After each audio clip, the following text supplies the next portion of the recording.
Hi everyone, Martin here from martinsmayhem.blogspot.com. I hope you are well. So today I'm going to be showing you how I created or coloured these little flowers from the Tea Together stamp set. So shall we begin? Let's not waste time. Let's move it out of the way. So I'm going to bring in a piece of scrap Whisper White and that rose, as you can see there, as well as our Memento ink. So I am using the blends today on this card.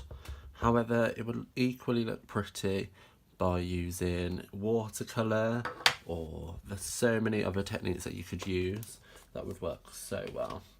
So the blends I'm going to be using, I've got 5 for the actual rose. For the leaves I've got 3. So I'll go through the colours as we touch down.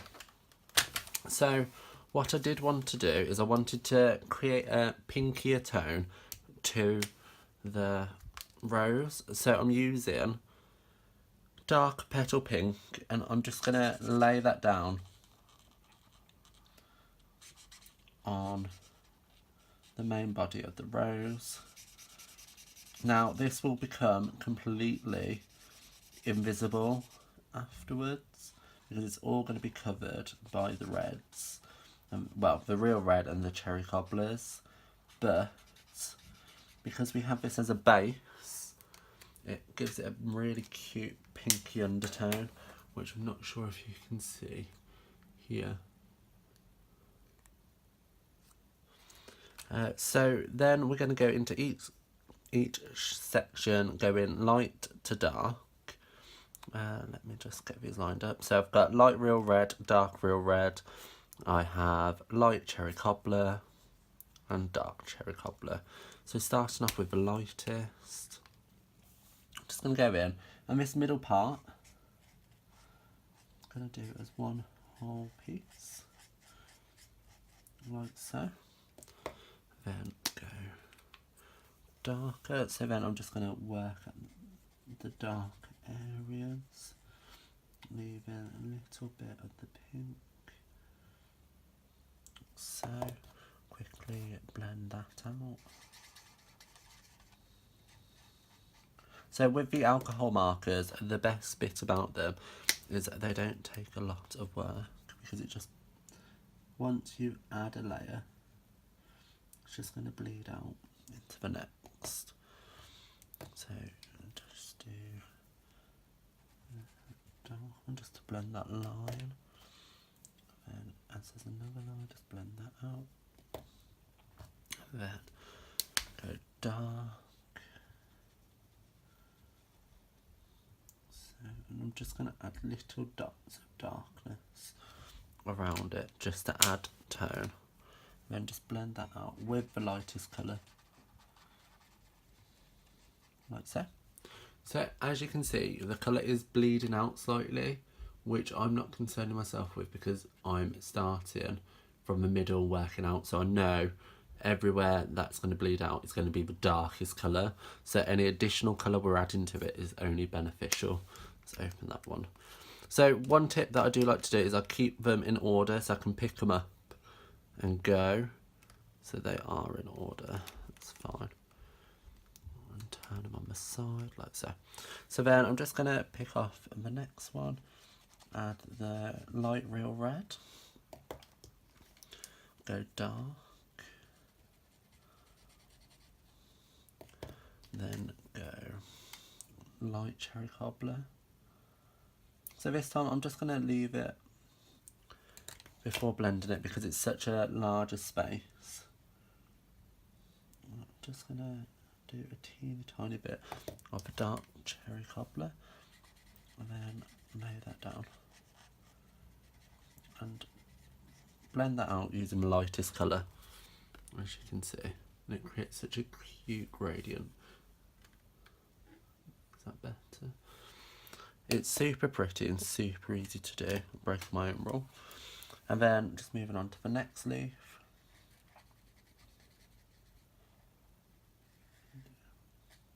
I'm going to multitask and do 2.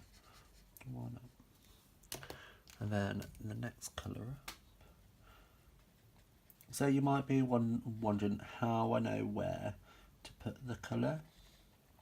And all I'm going to be looking for really is where I know that there could be shade from the other leaves. So it's going to be towards the bottom of the leaf, or where there is any over hanging petals. Like so. And then again, just blend out with the real red.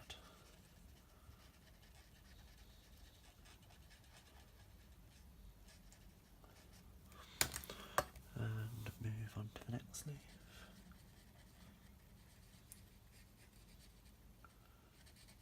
One and do two again.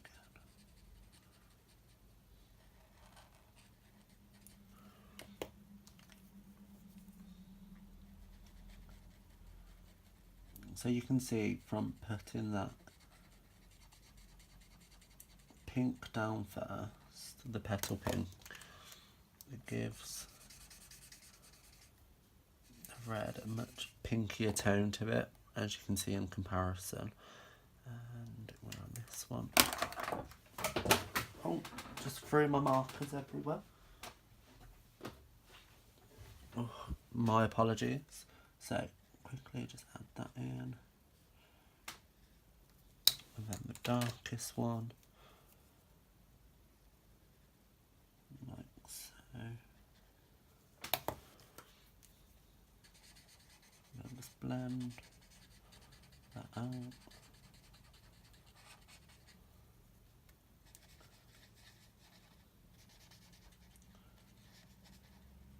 These two little ones. Keeping my colours in order, which I don't think they are.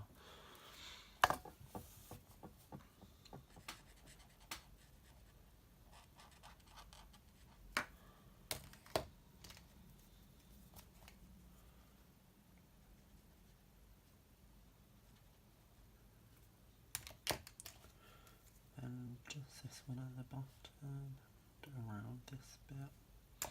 I think it's so much fun just to sit here and colour. I did all the ones I did for this card, as well as a video tutorial, in a day. I just sat there on a lazy Sunday and coloured in. And I thoroughly enjoyed myself, like I am doing now. Let's do all three together. Put that here.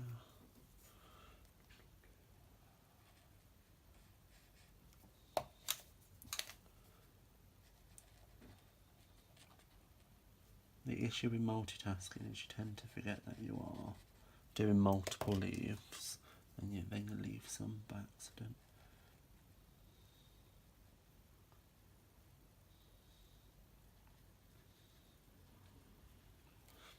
So then go to the darkest.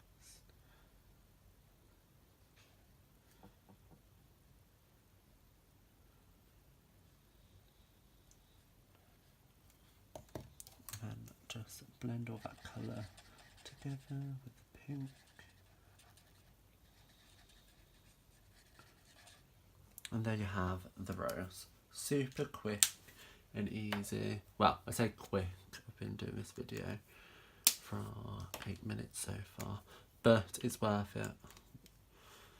You get lost in what you're doing.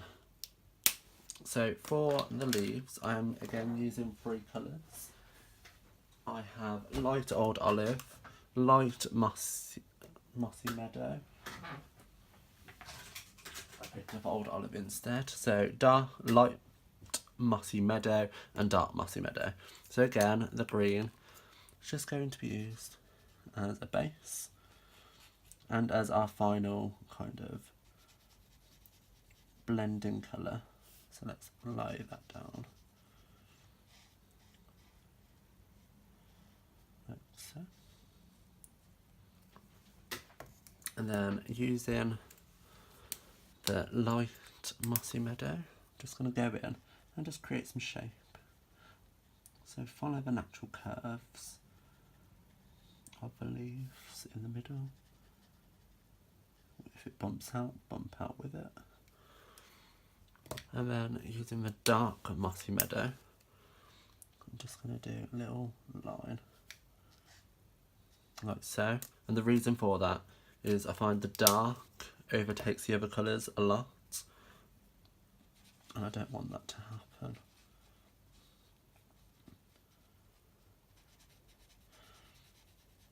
But without it, you don't get this nice, bold, strong green.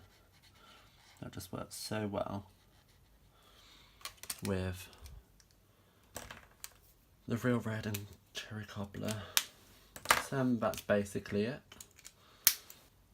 So once you have that done multiple times, as well as some of the other bits, so like the smaller flower, the leaves on their own, you can put them all together or cut them out first using the celebration item, and then put them all together to make such a pretty little card.